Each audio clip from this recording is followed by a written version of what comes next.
আপনারা তো সবাই উদ্যোক্তা হতে চান, রাইট? উদ্যোক্তা হতে চান তো?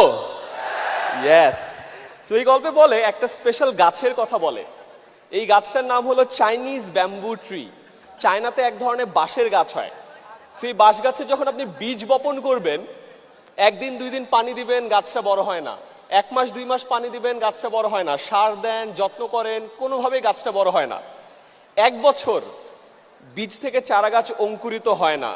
2 বছর, 3 বছর, 4 বছর পর ফাইনালি ওই বীজ থেকে অঙ্কুরিত হয়ে চারা গাছটা মাটির উপরে ওঠে এবং এরপরে মাত্র 4 সপ্তাহে চারা গাছটা 90 ফুট লম্বা বাঁশের গাছ হয়। কয় ফুট? 90 ফুট। এই গল্পটার সাথে আপনাদের সবার লাইফের মিল আছে। আপনারা এখন অনেক কষ্ট করছেন, অনেক কষ্ট করে ঢাকায় আসছেন, অনেকের সাথে পরিচিত হওয়ার চেষ্টা করছেন, নেটওয়ার্কিং করছেন, কল দিচ্ছেন, হয়তোবা পাত্তা পাচ্ছেন না, অনেক জায়গায় যাচ্ছেন, কাস্টমার কিনছে না। মনে রাখেন, আপনারও বীজটা একটু অঙ্কুরিত হতে টাইম লাগছে। ওই যে 4 বছর একবার করে একবার যখন ওখান থেকে বের হবেন, 4 সপ্তাহে 90 ফুট এই স্টেডিয়াম পার হয়ে যাবেন। ঠিক এখানে একটা মজার বিষয় আছে। তখন ওই চারা গাছটা দেখে বাকি মানুষ কিন্তু বলে যে আরে মাত্র 4 সপ্তাহে চারা গাছটা 90 ফিট লম্বা হয়েছে। আসলে কি 4 সপ্তাহে 90 ফিট লম্বা হয়েছিল? 4 বছর 4 সপ্তাহে 90 ফুট লম্বা হয়েছিল। তো মনে রাখেন, আজকে যদি আপনাদের এফর্ট গুলো বা আপনাদের কাজগুলো কেউ ভ্যালু না করে, আপনি এখন ওইখানে আছেন, টাইম কিন্তু কাউন্ট হচ্ছে।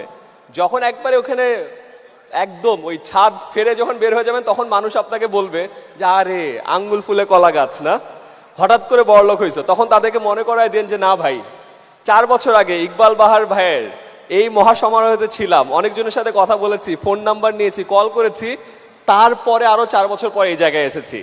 বুঝতে পেরেছি ব্যাপারটা? Very good. আমি লাস্ট আর একটা ছোট্ট গল্প দিয়ে শেষ করতে চাই। আমি রিসেন্টলি এটা শুনেছি, আমার অনেক মজা লেগেছে। আমরা সবাই যখন উদ্যোক্তা হতে চাই বা কোনো একটা কাজ করি, শুরুর পথটা অনেক কঠিন হয়। আপনাদের সবার নিশ্চয় অনেক কঠিন একটা সময় যাচ্ছে, তাই না?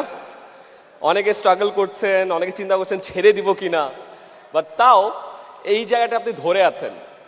একটা অদ্ভুত জিনিস আমাদেরকে আটকে রাখে, এটাকে বলে কমফর্ট জোন। কি জোন? Comfort zone. সকালবেলা শীতের সকালে কম্বল মুড়ি দিয়ে থাকেন না? উঠতে ইচ্ছা করে? উঠতে ইচ্ছা করে কারো?